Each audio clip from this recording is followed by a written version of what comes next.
Hi guys, in the last lesson we have talked about the basic terminology. In this lesson we will learn how to view, edit, enter and format the data, which is super important in data analysis.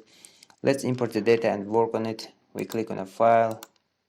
We have this data already here. I have used this one and I will put this data in the description below. You could zoom it in or zoom out it from this slicer, or you can go to the view tab and click on zoom icon and zoom it in from here.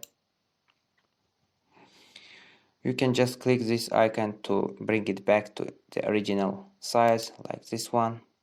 Or if you want to select the specified area, you can just select it and click on zoom to selection. It will zoom in your selected area. So we click back to this icon. If we want to see several areas, we could just split the screen. It splits our screen to several areas and you can just scroll it down, up, left and right, like this one. Click on split. It has splitted it horizontally and vertically. Let's see this one and this one, or like this one. It just gives you an opportunity to view your data in different parts. It just allows you to view your data in several areas. If you want to get rid of this horizontal or vertical lines, you can just double click on this one and you are getting rid of this. When we click it again, we are just going back to our original format. One of the most used functions is also freezing. When do you use it? When you are working with large data and want to insert something by looking at the heading, you just freeze the heading and scroll down and fill in your data. For example, you want to freeze the heading. This is our heading. Just let's make it bold. This is our heading and you want to insert, for example, the last line of this data, like this one. But you are not seeing the heading. You should freeze it here in order to fill in these rows. We are just click one row below the heading and click on view, freeze, and freeze top row. Just click it and it freezes our first row. If you want to freeze several rows from here, you should just click here and click and freeze. First of all, just you unfreeze it and you click here which row do you like and click freeze panes and click here freeze panes. You will freeze 5 rows and you can just continue to insert or work with your data.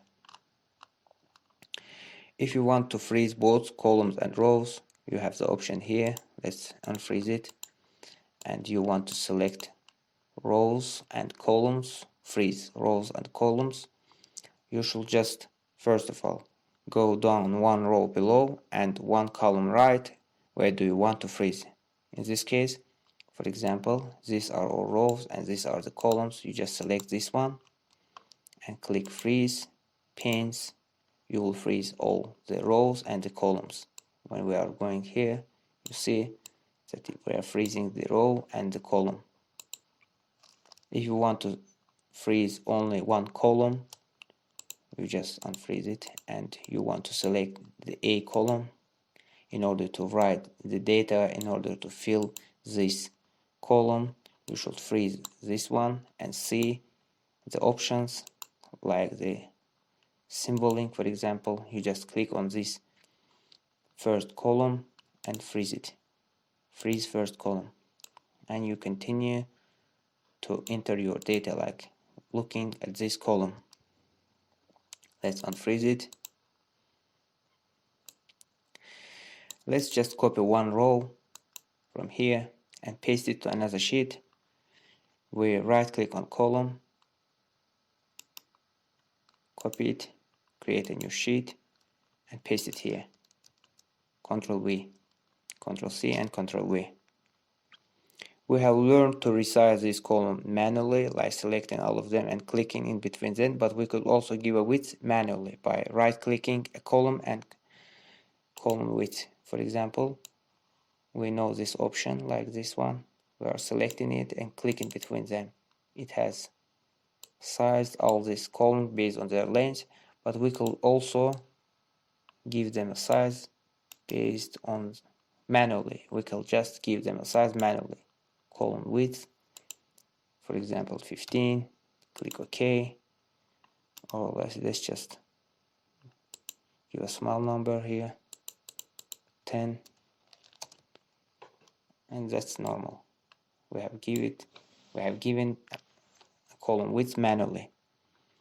Let's just click it, 6, and that's it. We briefly talked about cursor symbols like this one. For example, we are copying a row.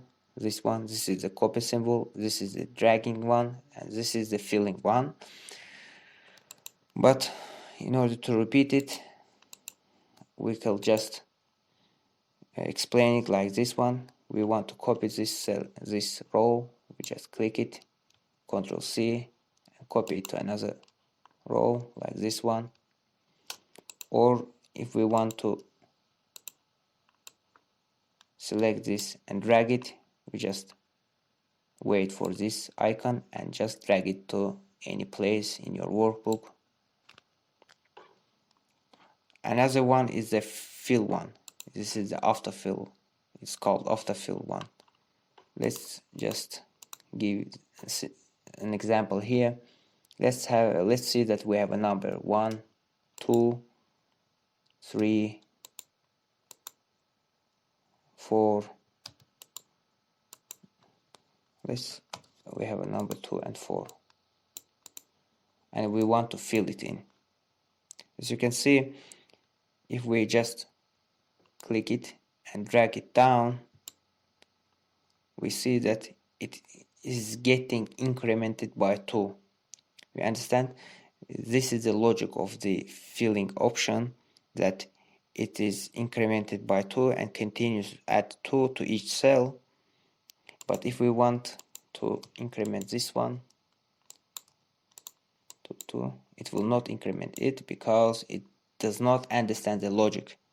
That's why we could just use this autofill function for weekdays or for dates. For example, we just click Monday, and this one, and when we fill it, let's see if it works. Tuesday, Wednesday, Thursday, Friday, Saturday. It just also works with dates. Let's see an example: 11, 12, 13. We just drag it in order to make it visible, and when we drag it down, it just shows all the dates by incrementing the date by 1, because dates are not like numbers, they work differently with functions. We can see from the file that our cells have a general format. When we click on a cell, if we want to change the format, we just click on a column and change it. For example, let's go back to our sheet. We have this ready date, and we want to change the format of these columns. For example, this is the price, and we should just make it visible with $sign, and this is a number. If we can see and go to Home tab, we could see that this is formatted with general, but we should have it in a number like this one, and get rid of these zeros like this one, and became formatted in the numeric format. We could also change numeric format to the percentage and much more. We could also change this one to the $sign, for example. Let's see, this is all the numbers, and we want to change the format of them in, for example, currency. But when we do this, it adds all these zeros. If we want to get rid of them, we could just type this one and we get rid of it. Another function, another option for this is just we are selecting the column. Let's just make a Ctrl Z, and let's see that we have a number format here, general format, and we want to change the format of it. We just click on this column, go to this option, click currency, and go to additionals, custom, like currency, and change the decimal places here, and click OK, and remove all these zeros from here. We could also change the date format here, like this one. For example, we have a date here. Let's see that we have a date. I want to change this date format. Let's drag it a bit. We have a date here and we want to change the format. We just select the row, go to this option, click on date, and choose anything you like here. Choose any option you like from here. March 2016, and drag it a bit right, and you can see we have a different format. The most common used format, I think, that this one. Click OK, and becomes ready. We could also clear the format like this one. We just select this column and press on clear all, or you can just clear these formats and make it like numbers, or we can just click del and delete all of this. That's it for now. Thank you for watching this video. Subscribe to my channel. Have a good day. Bye.